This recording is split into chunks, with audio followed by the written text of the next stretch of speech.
Hello students मैं तुम्हारे Saurabh sir आशा करूँ तुम्हारे सबे भाले आसा थामनेলৰ পৰা নিশ্চয়কৈ গম পাইছে বাৰু এটো অলপ এটা আনকনভেনশনাল টপিক বুলি ক'ব পাৰো কাৰণ কি এটো ৰিসেন্টলি মোৰ দুটা তিনিটা ভিডিওত মই সেম কোশ্চেন পালো আৰু সেপাৰেট বেলেগ বেলেগ ইন্ডিভিজুয়াল বেলেগ বেলেগ মানুহে কোশ্চেনটো কৰিছে বাৰু আৰু কনফিউজন যে অনলাইন কোচিং না অফলাইন কোচিং কোনটো বেটাৰ অপশন আৰু কোনটো ভাল হ'ব আৰু এডভান্টেজেস কি ডিসএডভান্টেজেস কি কোনটো কৰিলে বেছি সুবিধা হ'ব বস্তুখিনি চাব first of all offline online coaching দুটা কোচিংৰে নিজৰ নিজৰ প্লাস পয়েন্ট আছে আৰু মাইনাস পয়েন্টও আছে পজিটিভ আছে নেগেটিভ পয়েন্টসও আছে হয় না নাই যেনেকৈ মই যেনেকৈ অলপ কনভেনশনাল মানুহ আৰু সো মই নিজক এজন ট্ৰুলি স্পিকিং অনেষ্টলি স্পিকিং মই নিজে প্ৰিপাৰেশ্যন কৰাৰ সময়তে বা নিজে যেতিয়া প্ৰিপাৰেশ্যন কৰাওঁ মই অফলাইন বেছি প্ৰেফাৰ কৰোঁ অফলাইন ক্লাसेस বেছি প্ৰেফাৰ কৰোঁ কাৰণ কি কাৰণ হ'ল মই ষ্টুডেণ্টৰ লগত ডাইৰেক্ট আই টু আই কণ্টেক্ট এটা হ'ব পাৰে মই চাব পাৰোঁ যে কোনে বস্তুখিনি বুজি পালে কোনে বুজি পোৱা নাই তেখেতসকলে ডাইৰেক্ট নিজৰ কনফিউজনখিনি মোক ডাইৰেক্টলি সুধিব পাৰে যে এনেকৈ নহয় যে ছাৰ ভিডিঅ' চাম ভিডিঅ' চাই পিনে তাৰপিছত আকৌ মই কমেণ্ট কৰিব লাগে কমেণ্টটো ছাৰে চাই না নাচায় তাতে আৰু কেইজনমান ষ্টুডেণ্ট আছে তেখেতৰকে বেলেগ বেলেগ কমেণ্ট আহিব চ' এতিয়া ছাৰে যে এনচাৰ নিদিয়ে নেক্সট আকৌ ছাৰক এনচাৰ সুধিব লাগে চ' অনলাইনত অবভিয়াছলি বাৰু তাতে ডিপেণ্ড কৰিব যে কিমান ডাঙৰ বেচ তাতে কেইজন ষ্টুডেণ্ট এট এ টাইম কিমানজন ষ্টুডেণ্টে লাইভ ক্লাছ লৈ আছে বাৰু এইটো গোটেইখিনি বস্তু মেটাৰ কৰে বাৰু বাট মই যিটো ভাবোঁ অফলাইনত সবকে কেয়াৰ কৰাটো বেছি সুবিধা হয় এজ এ টিচাৰ মোৰ কাৰণে মই সবৰ ষ্ট্ৰেংথ আৰু উইকনেছ গম পাওঁ তেখেতে কেনেকৈ ইণ্ডিভিজুৱেল হয়নে বিকজ আমাৰ হাতৰ পাঁচটা উংলি বেলেগ বেলেগ হয় হয়নে চ' আমি সবকে যদি সেম মানে ভাবে সবকে যদি ট্ৰিট কৰোঁ এইটো ঠিক নহয় বিকজ সবৰে ষ্ট্ৰেংথ বেলেগ উইকনেছ বেলেগ তো কাৰ কি প্লাছ পইণ্ট মাইনাছ পইণ্ট যদি মই ভালকৈ জানাৰ পিছত যদি তেখেতক মই বস্তুখিনি গাইডেন্স দিব বিচাৰোঁ তো বস্তুখিনি আৰু বেছি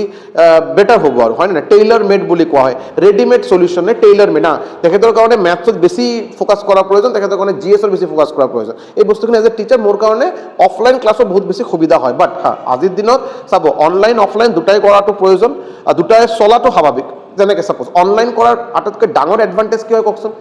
আমাৰ আজিৰ দিনত অসমত বহুত এনেকৈ দুখীয়া ঘৰৰ ল'ৰা ছোৱালী আছে যিসকলে গাঁৱত থাকে তেখেতসকলৰ কাৰণে অফলাইন ক্লাছ কৰাৰ বাবে মেইন চিটিত আহি এইটো চাগে আপুনি ডিব্ৰুগড় কওক যোৰহাট কওক গুৱাহাটী কওক বা আমাৰ এইফালে কোকৰাঝাৰ বঙাইগাঁও কওক এইটো বহুতৰ কাৰণে এইটো এটা প্ৰব্লেম যে মই এতিয়া চিটিত যাম তাতে যাই এই কোচিং চেণ্টাৰত মই কোচিং লোৱাৰ কাৰণে যাম তাতে আৰু এটা পি জি বা এটা মেছ এটা ভাড়া লোৱাৰ কথা থাকিল তাতে আকৌ খোৱা দোৱাৰ এটা খৰচা নিজৰ ডে টু ডে এক্টিভিটিজৰ এটা খৰচা ইয়াৰ ওপৰত কোচিঙৰ ফিজ অফলাইন কোচিঙৰ ফিজ সদায় অনলাইনৰ পৰা বেছি হ'ব আৰু মানে অলপ বেছি নহয় মোটামুটি 3 গুণ 4 গুণ বেছি হয় স্বাভাৱিক কথা আৰু চাগে ইয়াতকৈ বেছি আৰু হয়নে নাই চ' অফলাইন এক্সপেঞ্চিভ মানে মই ডিমেৰিট কেইটা যদি কওঁ অফলাইনৰ এক্সপেঞ্চিভ হ'ব সবে এইটো এফৰ্ড কৰিব নোৱাৰে বিকজ সবৰ কাৰণে ঘৰৰ পৰা ডিষ্টেঞ্চটো বহুতো গাঁও থকা ল'ৰা ছোৱালীৰ কাৰণে বহুত দূৰত হ'ব আকৌ ঘৰ তাতে যাই ক্লাছেছ লোৱা খৰচা পাতি গোটেইখিনি মেনেজ কৰা এইটো মানে বহুতৰ কাৰণে ফিনেন্সিয়েলি বিৰাট ডাঙৰ এটা চেলেঞ্জ হ'ব পাৰে আৰু হ'ল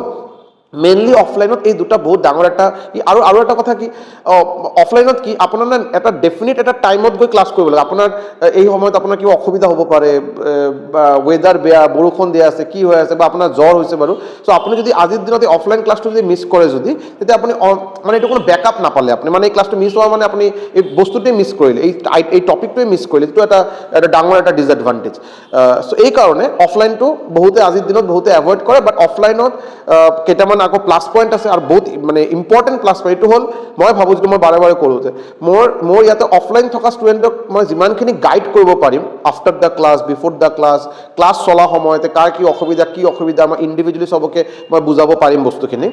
যিটো অনলাইনত চাগে পচিবল নহয় বিকজ অনলাইনতে বস্তুখিনি নাই ষ্টুডেণ্টসকলে ভাবে যে আজি নহয় কালি সুধিম বাৰু এতিয়া বাদ দিয়ক বাৰু এইটো পিছত নোট কৰি ৰাখোঁ পিছত সুধি ল'ম ছাৰক আৰু বহুতে যেতিয়া কমেণ্ট কৰিব লাইভ ক্লাছত হওক বা কি তেতিয়া আৰু এনচাৰ ইণ্ডিভিজুৱেল দিয়াটো কেতিয়াবা প্ৰব্লেম হয় এইটো বিকজ মোৰ যেনেকৈ যিটো বেচ আছে মই দেখাম বাৰু তাতে যেনেকৈ বহুত কম ষ্টুডেণ্ট আছে তো মই গ্ৰুপত মই চবৰ যিটো নিজৰ কুৱেৰি মই এনচাৰ দিব পাৰিম বাট যিসকল টিচাৰে বাৰু 1000-2000 ষ্টুডেণ্টক এটা গ্ৰুপত পঢ়ায় এটা বেচত পঢ়ায় তেখেতৰ কাৰণে স্বাভাৱিক কথা চবকে এনচাৰ দিয়াটো চাগে ইমান পচিবল নহয় আৰু হয় নে টাইম দিলেও বাৰু অলপ এটা মাজত টাইম গেপ এটা আহি যায় আজিৰ কুৱেশ্যন কৰা থাকিল এইটো এনচাৰ পালে চাগে আজিৰ পৰা 5 দিন পিছত তেতিয়া ষ্টুডেণ্টে বস্তুখিনি অলপ এটা লেগ হয় ন বস্তুখিনি অলপ গেপ এটা আহি যায় আৰু সেইটো চাগে অনলাইনত বহুত ডাঙৰ এটা ডিসএডভান্টেজ আৰু এটা কথা কি অনলাইনত অফলাইনত যিটো মই প্লাছ পইণ্টত কৈ আছোঁ, অফলাইনত যিটো মই কেয়াৰ কৰিব পাৰোঁ, 1 নম্বৰ কথা। 2 নম্বৰ কথা কি, অফলাইনত বস্তুখিনি বুজা যায় যে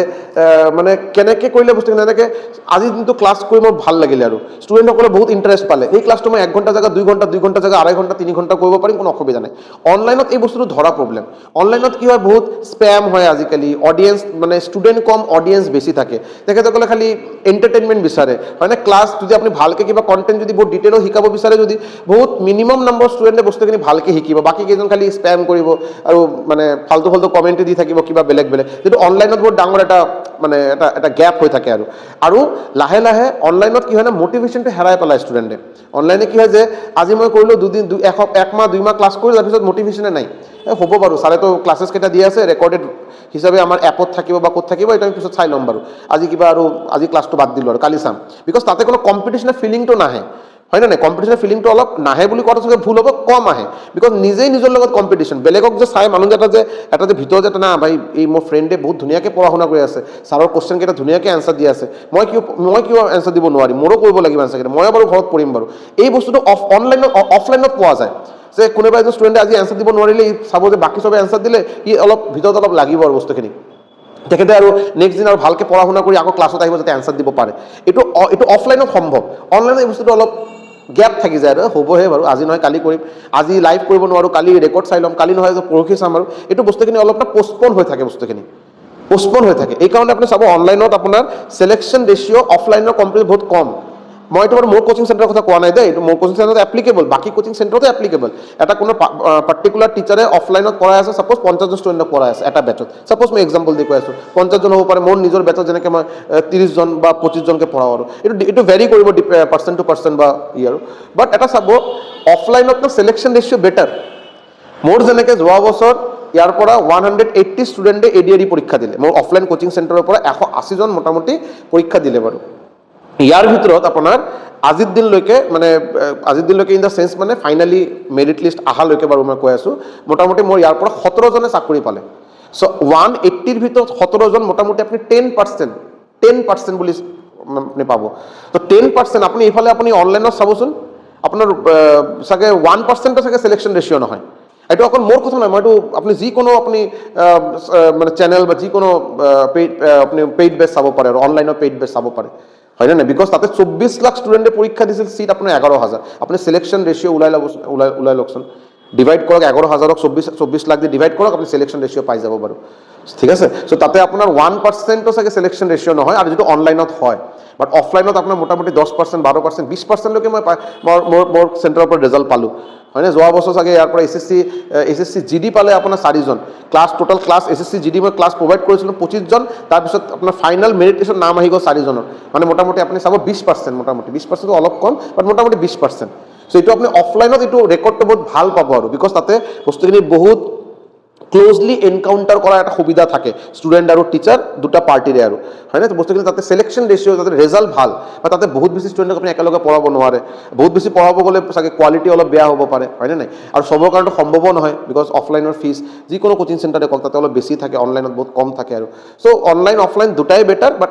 এটা বস্তু মই অলপ বস্তুখিনি কোৱাত ট্ৰাই কৰিলোঁ যে কি প্লাছ পইণ্ট, কি মাইনাছ, বিকজ এইটো কুৱেশ্যন বহুতকেইটা এই ছেম টপিকৰ ওপৰত মই ছেপাৰেট কুৱেশ্যন পাইছিলোঁ বাৰু ভিডিঅ' কমেণ্টত, সেইকাৰণে অলপ কোৱাত ট্ৰাই কৰিলোঁ। But at the and of the day মই সদায় এইটো কৈ থাকোঁ বাৰু, যে যদি আপুনি কনচিষ্টেণ্ট থাকে না, ডিচিপ্লিন থাকে, যদি আপুনি অফলাইনে কৰক বা অনলাইনে কৰক, অফলাইনৰ ষ্টুডেণ্টৰ ভিতৰত মই এনেকৈ পাওঁ যে 1 মাহ 2 মাহ বহুত জোচ থাকে, ইয়াৰ পিছত জোচ ঠাণ্ডা হৈ যায়, আৰু মানে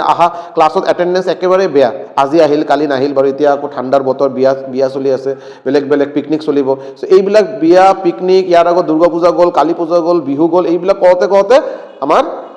আমাৰ ষ্টুডেণ্টৰ এটেণ্ডেঞ্চে নাথাকে, আৰু যিসকলে এটেণ্ডেঞ্চ ভালকৈ মেইনটেইন নকৰে তেখেতলোকে টপিক কেইটা মিছ হ'ব। ৰেকৰ্ডেড ক্লাছটো মই দিয়াটো দি দিওঁ বাৰু, বাট ৰেকৰ্ডেড ক্লাছে যদি ইমান সুবিধা হ'লেহেঁতেন তেতিয়া আৰু অফলাইন ক্লাছ লোৱাৰ কি প্ৰয়োজন আছে? সিমিলাৰলি অনলাইন ক্লাছটো এনেকৈ হয়, মোৰ যিটো বেচ মই দেখাম বাৰু, এই বেচত যেনেকৈ ষ্টাৰ্টিঙত যেনেকৈ 100% ষ্টুডেণ্টৰ এটা যাতে ইনভলভমেণ্ট আছিল, চবে এটা কিউৰিচিটি আছিল যে কি কৰিম কি নকৰিম কি কৰিম। এতিয়া মই চাই আছোঁ যে তেখেতসকলৰ মাজত যিটো চিনচিয়াৰ ষ্টুডেণ্ট, তেখেতসকলে আজিৰ দিনত এক্টিভ আছে, ধুনীয়াকৈ নোট বনাই আছে, ধুনীয়াকৈ মোক কুৱেশ্যন কেইটা মোক সুধি আছে, কুৱেৰিজ কি আছে ছাৰ, এই পাৰ্টিকুলাৰ চেপ্টাৰত এই বস্তুটো আপুনি শিকাইছিলে, এইটো কিয় এনেকৈ হ'ল, এনেকৈ কিয় নহ'ল ছাৰ, এইটো বেলেগ কিয় মেথডত কৰা যায় না নাযায়, যিসকলে ছিনচিয়াৰ এক্সপিৰিয়েঞ্চ বাট যিসকলে এনেই জাষ্ট জোচত লৈছিল আৰু জোচ ঠিক আছে মোৰ ফ্ৰেণ্ডে লৈছে ময়ো ল'ম বাৰু সৌৰভ ছাৰৰ কথা শুনিছোঁ এই মোৰ ফ্ৰেণ্ডে এজন এডমিশ্যন লৈছে ময়ো লৈ লওঁ আৰু কোনো নাই কোনো আগা মাথা কোনো একো মানে বুজাৰ কোনো প্ৰয়োজন নাই ADARE চাকৰিটো কাৰণে তেখেতৰ কোনো ভিতৰৰ পৰা কোনো ইচ্ছাই নাই চাগে কোনো ক্ৰেজে নাই জাষ্ট বেলেগক চাই খালি লৈছিল আৰু আজিৰ দিনত তেখেতৰ কোনো জোচ নাই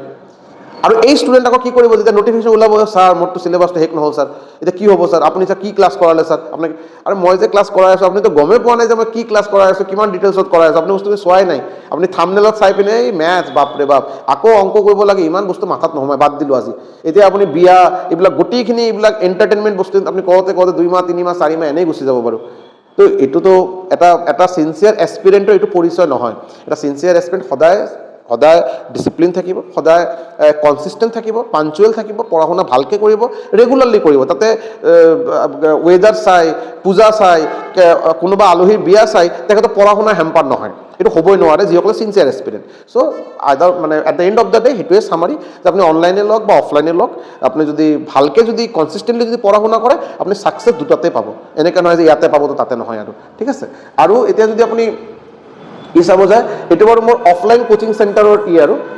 ঠিক আছে এইটো বাৰু মোৰ অফলাইন কোচিং চেণ্টাৰৰ এটা সৰু বেনাৰ বা পেম্পলেট ক'ব পাৰে ইয়াতে বাৰু আমাৰ কোকৰাঝাৰত যিসকলে বাৰু কোকৰাঝাৰৰ ওচৰত থাকে বা কোকৰাঝাৰৰ ওচৰা ওচৰি হয়নে গোসাইগাঁও ফকিৰাগ্ৰাম হয়নে বাসুগাঁও আমাৰ বঙাইগাঁও তেখেতসকলে বহুতে কুৱেৰি কৰি থাকে বাৰু চ' এই ভিডিঅ'ৰ জৰিয়তে মই অলপ কৈ দিওঁ মোৰ কোচিং চেণ্টাৰটো জাষ্ট এই ছায়েন্স কলেজ কোকৰাঝাৰৰ ছায়েন্স কলেজ যিটো আপোনালোকে যিসকলে কোকৰাঝাৰৰ ওচৰা ওচৰি থাকে নিশ্চয়কৈ গম পায় বা কোকৰাঝাৰত থকা ল'ৰা ছোৱালীয়ে নিশ্চয়কৈ গম পায় ছায়েন্স কলেজৰ জাষ্ট অপজিটতে মোৰ কোচিং চেণ্টাৰ আছে যদি কোনোবা কণ্টেক্ট কৰিব বিচাৰে এই নম্বৰত কণ্টেক্ট কৰি ল'ব 6900578215 6900578215 এই নম্বৰত এবাৰ কণ্টেক্ট কৰি ল'ব পাৰে যদি কিবা ডিটেইলছ পাই ৰিগাৰ্ডিং দ্য কোৰ্চেছ যিবিলাক কোৰ্চেছ চলি আছে এডমিশ্যন কেতিয়া হ'ব কি হ'ব কোন টাইমত ক্লাছ হয় গোটেইখিনি যদি ইনফৰমেশ্যন লাগে আপুনি এই নম্বৰত এবাৰ হোৱাটছএপ কৰি ল'ব মই ডিটেইলছখিনি আপোনাক পঠাই দিম এইটো হৈ গ'ল বাৰু আমাৰ অফলাইন আমি ইয়াতে SSC ৰেলৱেজ আমাৰ ষ্টেট গভৰ্ণমেণ্ট বেলেগ ষ্টেট গভৰ্ণমেণ্টৰ ক্লাছেছ আমি প্ৰভাইড কৰোঁ ইয়াতে ক্লিয়াৰ আৰু যদি আপুনি যদি চাব যায় যদি আপুনি এইটো বাৰু অফলাইন হৈ গ'ল আৰু যদি অনলাইনৰ কথা ভাবে যদি তোমাৰ অনলাইন এটা কোচিং চেণ্টাৰ অনলাইন এটা বেচ এটা চলি আছে মই আজিলৈকে বাৰু E4 একাডেমীত এটাই পেইড বেচ অনলাইন বেচ লঞ্চ কৰিছোঁ ইতিমধ্যে বেলেগ কোনো বেচ লঞ্চ কৰা নাই এইটো 2 ছেপ্টেম্বৰৰ পৰা বেচ ষ্টাৰ্ট হৈছিল ইয়াতে মোটামুটি আজিলৈকে 50টাৰ বেছি ক্লাছ মই প্ৰভাইড কৰিছোঁ 50টাৰ বেছি 55-60 মান ক্লাছেছ প্ৰভাইড কৰা অলৰেডি হ'ল ফিজ বাৰু ইয়াতে 799 আছে 799 একচুৱেলি নহয় হা এইটো 799 এতিয়া আজিৰ দিনত বাৰু ফিজ নহয় আজিৰ দিনত বাৰু এইটো ফিজ কৰা হ'ল 499 ইয়াৰ ফিজ এতিয়া ৰাখা আছে বাৰু 499 যদি আপোনালোকে মাজত কোনোবা ল'ব বিচাৰে নিশ্চয়কৈ এতিয়াও আপোনালোকে ল'ব পাৰে কাৰণ কি বিকজ এতিয়াও কিন্তু আপোনাৰ কিন্তু এইটো বেচত বহুতে এডমিশ্যন লৈ আছে ৰেগুলাৰলি এডমিশ্যন লৈ আছে আপুনি ফাৰ্ষ্ট টু লাষ্ট ষ্টাৰ্টিঙৰ পৰা গোটেইকেইটা ক্লাছ ৰেকৰ্ডেড ফৰ্মেট পাই যাব বাৰু গোটেইখিনি ধুনীয়াকৈ পাই যাব মেথছ ৰিজনিং GS ইংলিছ গোটেইখিনি পাই যাব আৰু ঠিক আছে চ' আপোনালোকে যদি কোনোবা ADARE 3.0 আৰু আসাম পুলিচৰ আমাৰ UB AB ইফালে আমাৰ কেইদিন আগত আমাৰ ওলালে নটিফিকেশ্যন ওলালে চ' আপোনালোকে যদি কোনোবা আসাম পুলিচ বা ADARE কাৰণে প্ৰিপাৰেশ্যন কৰিব বিচাৰে নিশ্চয়কৈ আপোনালোকে এই বেচটো লোৱাৰ কথা ভাবিব পাৰে আশা কৰোঁ ইয়াৰ পৰা আপোনালোকে বহুতখিনি সহায় পাব বহুতখিনি আপোনালোকে ইয়াৰ পৰা আপোনাৰ সহায় হ'ব বা ইউজফুল হ'ব বাৰু বস্তুখিনি গোটেইখিনি মানে ইন ডিটেইলছ আপোনালোকে পাই যাব বাৰু ক্লাছেছখিনি মষ্ট অফ দ্য ক্লাছেছ মই কৰাওঁ আৰু নতুন টিচাৰ ইয়াতে আমি ইনক্লুড কৰা এতিয়া ষ্টাৰ্ট কৰিছোঁ আপোনালোকে ইউটিউবত আৰু বেলেগ আমাৰ টিচাৰৰ ক্লাছেছ এতিয়া পোৱা ষ্টাৰ্ট কৰিব বহুত সোনকালে পোৱা ষ্টাৰ্ট কৰিব চিমিলাৰলি তেখেতসকলে পেইড বেচতে পঢ়াব মইতো আছোৱেই বাৰু মোৰ বাহিৰত তেখেতসকলেও পঢ়াব আৰু ফিজটো এতিয়া 499 কৰা হৈছে বেছি দিনলৈকে নাথাকে বাৰু আকৌ এইটো চাগে বঢ়াই দিয়া হ'ব চ' আপোনালোকে আকৌ চেম কথা যদি কিবা কণ্টেক্ট কৰিব লগা থাকে মোৰ এই পাৰ্টিকুলাৰ বেচ লৈ যদি কিবা ডিছকাশ্যন কৰিব লগা থাকে আপুনি মোক এই নম্বৰত এবাৰ হোৱাটছএপ কৰি ল'ব 6900578215 এই নম্বৰত মোক এবাৰ হোৱাটছএপ কৰি ল'ব মই ফাৰ্ডাৰ ডিটেইলছ যিমানখিনি ডিটেইলছ এই পাৰ্টিকুলাৰ বেচ ৰিলেটেড থাকে মই গোটেইখিনি আপোনাক এই ইয়াতে দি দিম আৰু হৈ গ'ল এতিয়া লাষ্ট এটা কুৱেশ্যন মই সুধি বাৰু এই আজি ছেশ্যনটো শেষ কৰিম যে আসাম পুলিচ UB ABৰ অলৰেডি এটা আমি গম পাওঁ যে নটিফিকেশ্যন ওলাইছে ভেকেঞ্চি ওলালে UB আৰু AB বোথ চ' আপোনালোকে কি কয় মানে এটা কি আসাম পুলিচৰ কাৰণে মানে আসাম পুলিচ কনষ্টেবলৰ কাৰণে ছেপাৰেটলি এটা বেচ লঞ্চ কৰা উচিত হ'বনে নাই আপোনালোকে বিচাৰে নে নাই আপোনালোকে যদি বিচাৰে তেতিয়া মই লঞ্চ কৰিম আদাৰৱাইজ মই এইটো আৰু বেছি মাথা নামাৰোঁ বাৰু এটা চলি আছে এইটোৱে চলিব যদি আপোনালোকে ভাবে যে না আসাম পুলিচৰ কাৰণে ছেপাৰেট এটা বেচ হ'লে ভাল হয় নিশ্চয়কৈ এই পাৰ্টিকুলাৰ ভিডিঅ'ত কমেণ্ট ছেকশ্যনত জনাব যদি মই ভাল নাম্বাৰ অফ কমেণ্ট পাওঁ নিশ্চয়কৈ তেতিয়া আমাৰ টীম এইটো অলপ ডিছকাছ কৰি এটা নতুন বেচ নিশ্চয়কৈ আমি লঞ্চ কৰাৰ প্ৰচেছত যাম আদাৰৱাইজ এটা বেচে চলি আছে এইটোৱে চলি থাকিব এইটোৱে চলিব আৰু ঠিক আছে thank you so' much video' ভাল লাগিলে লাইক কৰিব শ্বেয়াৰ কৰিব আৰু মষ্ট ইম্পৰ্টেণ্টলি প্লিজ ছাবস্ক্ৰাইব কৰিব থেংক ইউ ছ' মাছ